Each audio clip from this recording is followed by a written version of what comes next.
कहानी विधवा का संघर्ष। दुनिया में बिना किसी कमाते पुरुष के जीवन बिताना कितना मुश्किल होता है, और ख़ास करके किसी गृहिणी के लिए।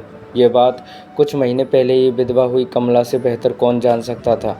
कार एक्सीडेंट में पति की मृत्यु के बाद कमला पर तो जैसे मानो दुखों का पहाड़ टूट पड़ा था। कमला को 2 बेटियां थीं, जिनका पालन पोषण और पढ़ाई की जिम्मेदारी अब पूरी तरह से उस पर आ चुकी थी। उसके पति की थोड़ी बहुत सेविंग्स थी, जो कुछ ही महीनों में अब शून्य होने को आई थी।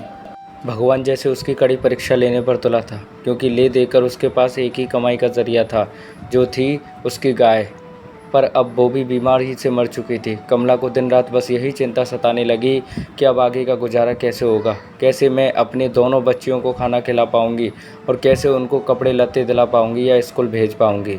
दिन रात की चिंता में कमला का चेहरा मुरझा रहा था, जो साफ साफ देखा जा सकता था। कमला के कई सारे पड़ोसी थे, मगर वह सिर्फ नाम के थे। किसी ने भी अपना पड़ोसी धर्म नहीं निभाया था। इनमें से एक पड़ोसी टीचर थे, जो कमला की परिस्थिति से भली भांति वाकिफ़ थे। एक दिन इस टीचर ने कमला को अपने पास बुलाया और समझाया, देखो कमला, कुछ दिनों के लिए अगर मैं तुम्हारी मदद कर भी दूँ, तब भी इससे तुम्हारा कोई भला ना हो पाएगा। अगर तुम्हें अपनी परिस्थिति बदलनी है तो तुम्हें खुद ही इसमें बदलाव लाना पड़ेगा।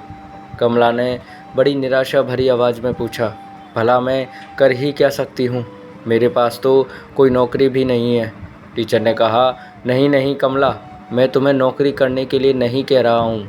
मैं जानता हूँ कि तुम कढ़ाई बुनाई का काम बहुत अच्छे से करती हो। बस इस काम में अपना मन लगा दो। जितना ज़्यादा कर पाओगी उतना ही यह काम करो। इसके अलावा तुम बाकी फालतू के खर्चे जैसे कि चाय का खर्चा कम कर दो।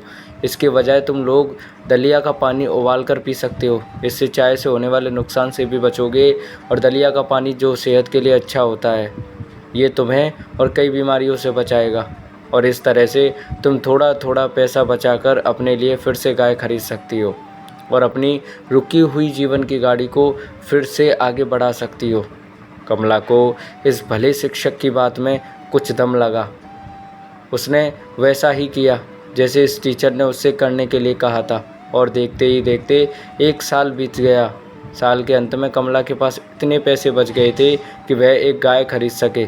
कहानी की सीख, दोस्तों, ज़िंदगी में सुख दुख उतार चढ़ाव आना बहुत ही सहज बात है। सुख आने पर हमें होश में रहना चाहिए, और दुख आने पर हमें अपने आप को संभालते हुए उससे निकलने का रास्ता ढूंढना चाहिए। बस इसी तरह जीवन आगे बढ़ता है। आशा है कि आपको ये विधवा का संघर्ष कहानी पसंद आई होगी। इसलिए दोस्तों, लाइक और शेयर ज़रूर कीजिएगा, और चैनल पर नए हो तो सब्सक्राइब कर दीजिएगा। थैंक यू दोस्तों, कहानी सुनने के लिए।